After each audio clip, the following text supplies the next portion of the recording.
say right off the bat, I grew up reading Web of Spider-Man, and I think, correct me if I'm wrong, you've done more Web Spider-Man covers than series.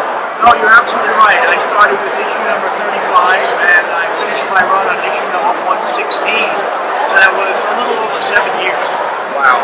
And just to say this right out the front, I love your artwork. I love how every cover to me, like I've got it printed in my brain. I grew up seeing all this. What was your favorite cover you would say to them? Well, this is a tough question. Very tough question because over a 7-year period, you get a number of them where you seem to get excited over each one.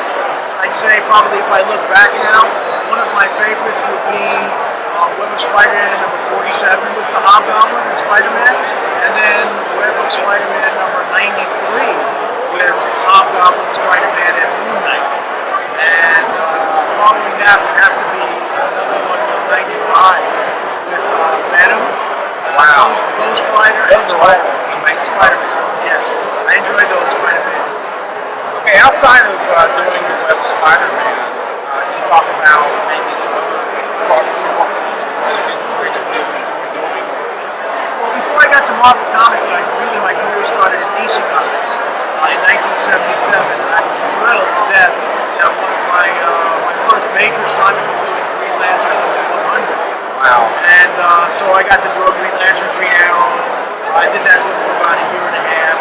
In that time period, I also got to draw 7 issues of The Flash, and my editor was Ross Andrew, who was one of my idols as I was growing up. So he was an artist and an editor, and I learned so much from him.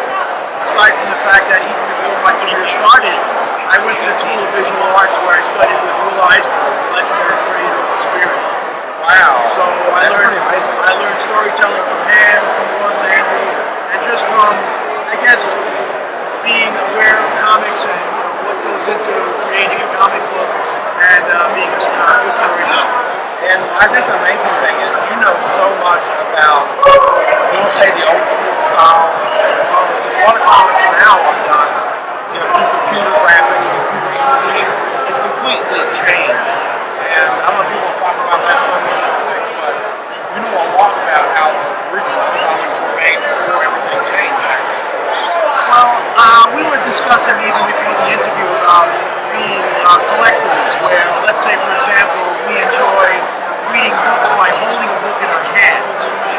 We enjoy a movie by, let's say, buying the movie and putting that disc into the Blu-ray player.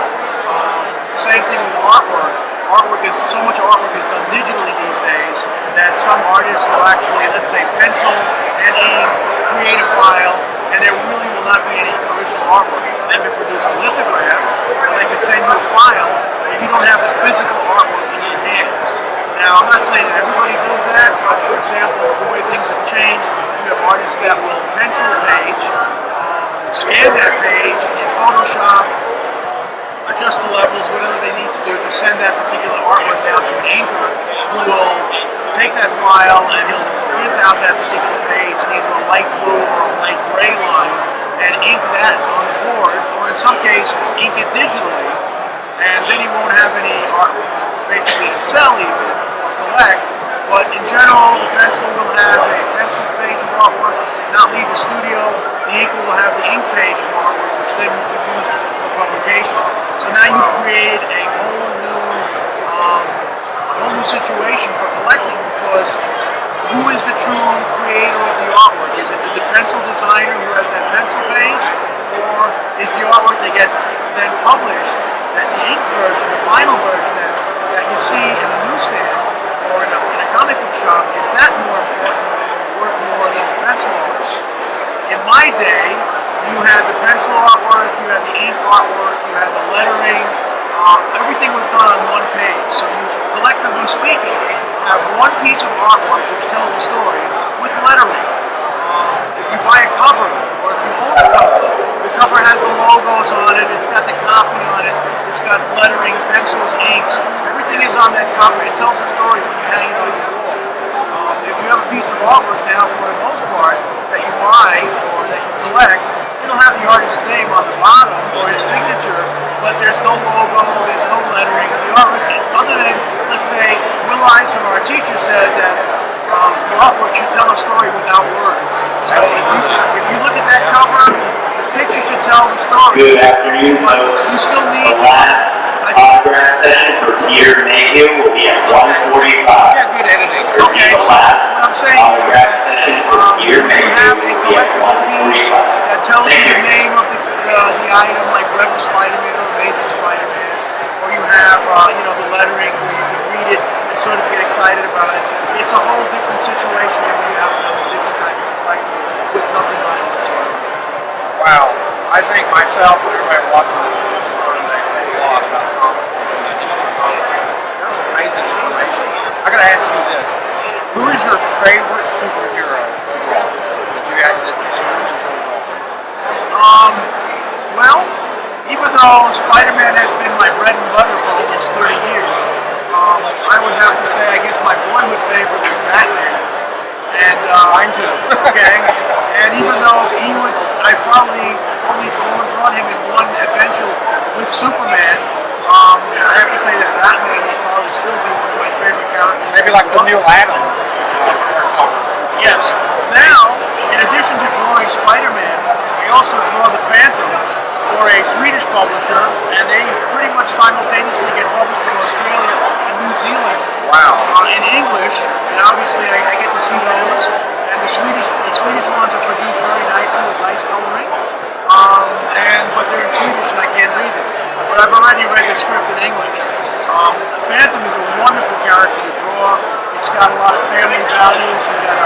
Phantom is married. He's got 2 teenage children who are up in years now, like 17 or 18 as opposed to being really tiny.